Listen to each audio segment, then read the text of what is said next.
नमस्कार। तो दोस्तों, स्वागत है आपका अभी तक की सबसे महत्वपूर्ण और बड़ी खबरों में।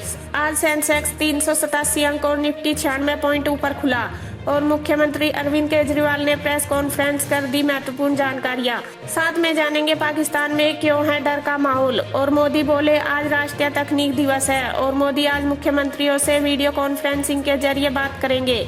लेकिन सबसे पहले जानेंगे छत्तीसगढ़ के पूर्व मुख्यमंत्री अजीत जोगी की हालत नाजुक और जानेंगे सीएम योगी की यूपी में बड़ी योजना की तैयारी।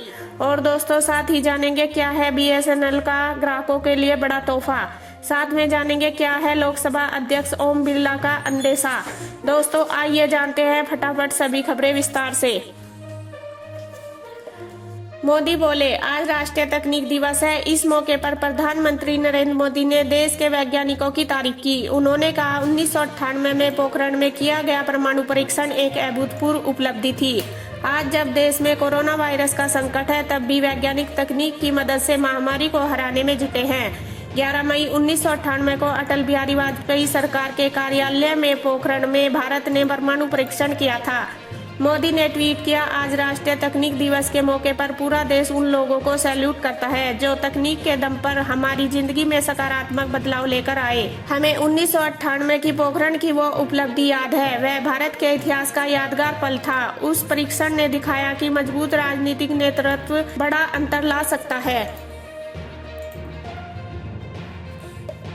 पूर्व प्रधानमंत्री डॉक्टर मनमोहन सिंह को रविवार रात सीने में दर्द की शिकायत के बाद नई दिल्ली स्थित एम्स में भर्ती करवाया गया। सूत्रों के मुताबिक डॉक्टर सिंह को कार्डिया थोरेसिक वार्ड में ऑब्जर्वेशन में रखा गया।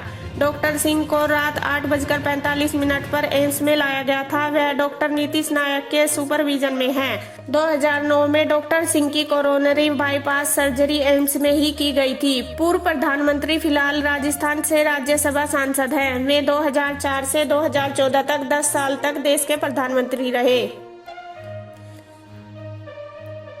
ईरान के जंगी जहाज जमरान ने फ्रेंडली फायर में गलती से दूसरे नौसैनिक जहाज कोनाराक को निशाना बना लिया। जानकारी के मुताबिक इस घटना में 20 से ज्यादा लोगों की मौत हुई। कोनाराक पर 30 से 40 क्रू मेंबर्स थे जो हाल ही में ईरान की नौसेना में शामिल हुए थे।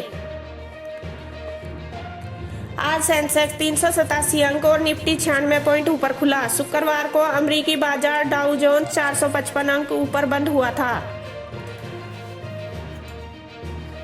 मोदी आज मुख्यमंत्रियों से वीडियो कॉन्फ्रेंसिंग के जरिए बात करेंगे। कुछ राज्यों ने प्रवासियों की वापसी पर चिंता जताई। गौरतलब है प्रधानमंत्री नरेंद्र मोदी आज सोमवार को देश के मुख्यमंत्रियों के साथ 5वीं बार वीडियो कॉन्फ्रेंसिंग करेंगे। इस दौरान 17 मई से खत्म हो रहे लॉकडाउन पर चर्चा होगी। रविवार को कुछ राज्यों ने प्रवासियों की वापसी पर चिंता जताई। इन राज्यों का कहना है प्रवासियों की वापसी के कारण कोरोना वायरस के मामले बढ़ रहे हैं। ऐसे में जो इलाके ग्रीन जोन में है वे जल्द ही रेड जोन में बदल जाएंगे। आज मोदी 51 दिनों में 5वीं बार वीडियो कॉन्फ्रेंसिंग करेंगे। इससे पहले उनकी मुख्यमंत्रियों के साथ 4 बार वीडियो कॉन्फ्रेंसिंग हो चुकी है। उन्होंने 20 मार्च, 2, 11 और 27 अप्रैल को भी वीडियो कॉन्फ्रेंसिंग पर चर्चा की थी। जम्मू कश्मीर के हंदवाड़ा में आतंकी मुठभेड़ के बाद भारत की जाबाजी कार्रवाई से पाकिस्तान में डर का माहौल। इस देखते हुए पाकिस्तानी वायुसेना ने अपनी सीमा पर चौकसी बढ़ा दी। गौरतलब है कि 2 मई को हुई आतंकी मुठभेड़ में कर्नल आशुतोष शर्मा समेत 5 जवान शहीद हो गए थे। सरकार के सूत्रों के मुताबिक पाकिस्तान ने घटना के समय से ही चौकसी अभियान शुरू किया था, जिसके बारे में भारत को जानकारी थी। उन्होंने बताया कि मुठभेड़ में जवानों के शहीद होने से पाकिस्तान को भारत की तरफ से जवाबी कार्रवाई का डर लग रहा था। इसके चलते पाकिस्तान वायुसेना के F-16 और JF-17 लड़ाकू विमान लगातार गश्त कर रहे हैं। भारतीय सेना भी लगातार अपने सर्विलांस सिस्टम से इन पर नजर रखे हुए है। दोस्तों, दिल्ली में बढ़ते कोरोना संक्रमण के बीच मुख्यमंत्री अरविंद केजरीवाल ने प्रेस कॉन्फ्रेंस कर तमाम तरह की जानकारियां दी। उन्होंने बताया कि जिन मरीजों में कोरोना के लक्षण नहीं दिख रहे उनका घर में ही इलाज किया जा रहा है। उन्होंने बताया कि कुल मरीजों में से गंभीर और मृतकों की संख्या बहुत कम है। लोकसभा अध्यक्ष ओम बिरला ने रविवार को अंदेशा जताते हुए कहा कि कोरोना वायरस महामारी के कारण संसद के मानसून सत्र की शुरुआत में देरी हो सकती है। हालांकि उन्होंने कहा कि अभी भी यही उम्मीद की जा रही है कि यह अपने तय समय पर ही शुरू हो। बता दें कि संसद का मानसून सत्र आमतौर पर जून के अंतिम सप्ताह या जुलाई के पहले सप्ताह में शुरू होता है। BSNL ने ग्राहकों को दिया बड़ा तोहफा। गौरतलब है, भारत संचार निगम लिमिटेड ने अपने ग्राहकों को बड़ा तोहफा दिया। BSNL ने कहा है कि उसके 2G 3G सब्सक्राइबर मुफ्त में 4G में अपग्रेड कर सकते हैं। हालांकि BSNL का यह ऑफर हमेशा के लिए नहीं बल्कि सिर्फ 90 दिनों के लिए है। चंडीगढ़ बापू धाम में नहीं टूट रही कोरोना की चैन। गौरतलब है, बापू धाम में रविवार को भी 2 कोरोना पॉजिटिव मिले। दोनों पीड़ित बाप बेटे हैं। पिता की उम्र 45 वर्ष है तो वहीं पीड़ित बेटा 11 साल का है। दोनों सेक्टर 16 स्थित अस्पताल में भर्ती हैं। यूपी के छोटे मझले उद्योगों का हब बनाने में जुटे सीएम योगी। वैश्विक महामारी कोरोना वायरस के संक्रमण के बीच लोगों की जान बचाने के साथ ही उत्तर प्रदेश के मुख्यमंत्री योगी आदित्यनाथ भविष्य की भी चिंता में लगे हैं। टीम 11 के साथ लगातार अपने सरकारी आवास पर कार्यालय में बैठक के दौरान समीक्षा में उनका फोकस चिकित्सा सुविधा के साथ लोगों के भोजन की उपलब्धता पर भी रहता है।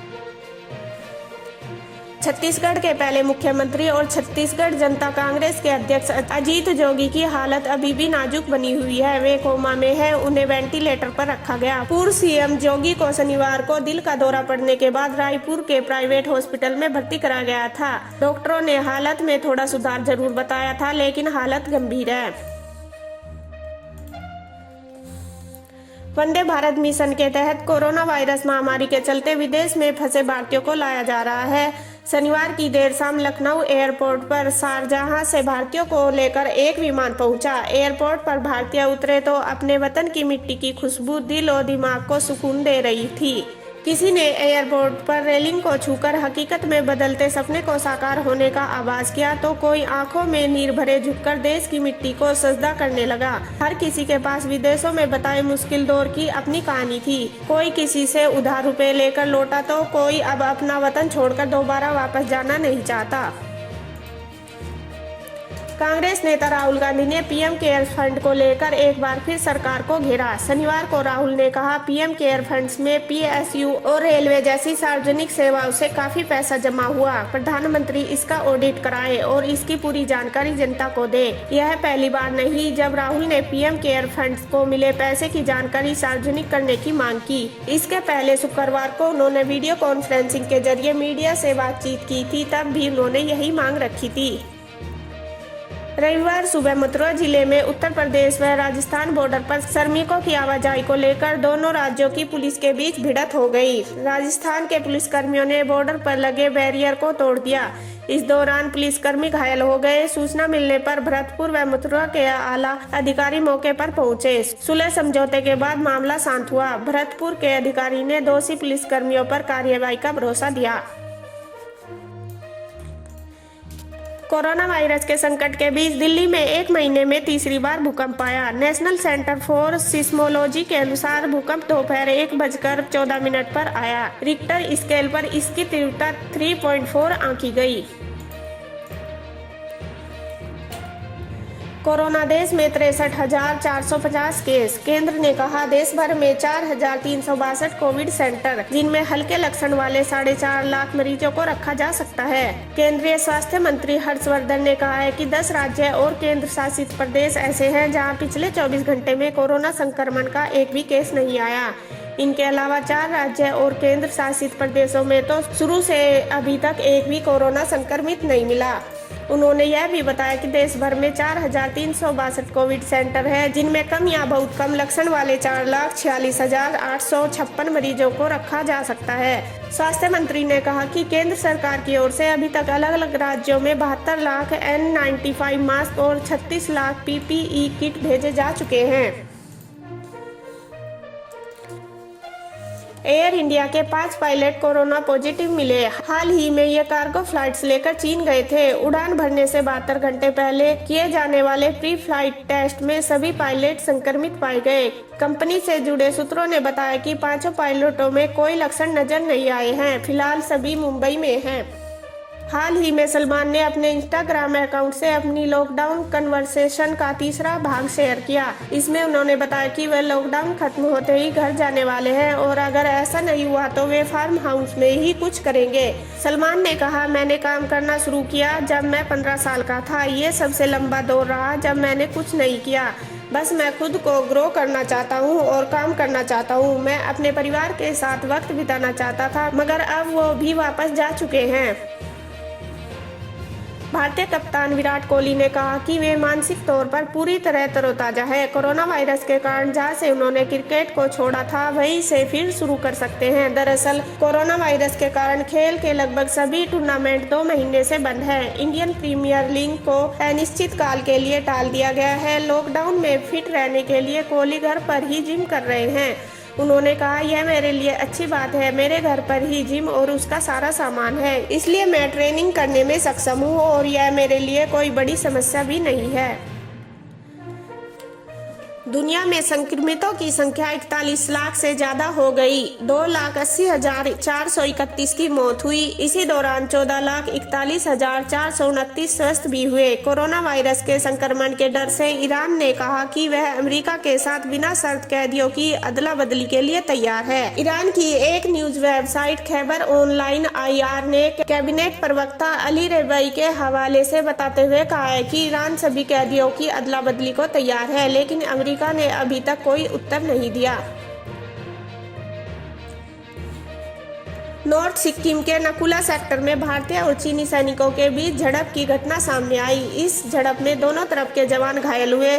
सेना के सूत्रों का कहना है कि दोनों देशों के सैनिकों का इस दौरान काफी आक्रामक रवैया देखने को मिला। आर्मी सूत्रों ने न्यूज एजेंसी को बताया कि पूर्व लद्दाख में भी 5 और 6 मई को दोनों देशों के सैनिक आमने सामने आ गए थे। हालांकि बातचीत के बाद मामले को सुलझा लिया गया।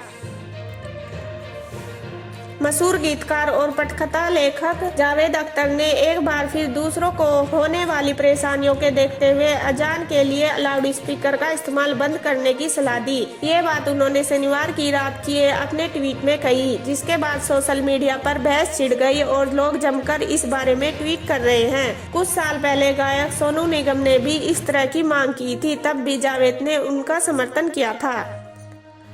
एक्टर कार्तिक आर्यन ने शनिवार रात अपने सोशल मीडिया अकाउंट पर एक फनी वीडियो शेयर किया, जिसमें वे गिटार बजाते नजर आए।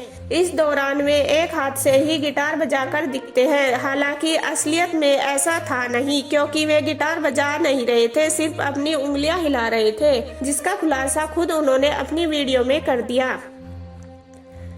पाकिस्तान ने रविवार को कहा कि कुलभूषण जाधव मामले में उसने ICJ के फैसले का पूरी तरह पालन किया। कुछ दिनों पहले इस मामले में भारत के वकील ने कहा था कि नई दिल्ली को उम्मीद थी कि वह मौत की सजा प्राप्त जाधव को रिहा करने के लिए इस्लामाबाद को अनौपचारिक माध्यम से मना लेंगे। ये थी अभी तक की ताज़ा खबरें। देश दुनिया की ताज़ा खबरें जानने के लिए मेरा चैनल अभी सब्सक्राइब कर ले। मिलते हैं अगली वीडियो में। सावधान रहिए, सुरक्षित रहिए और देखते रहिए वायरल हिंदी न्यूज। धन्यवाद।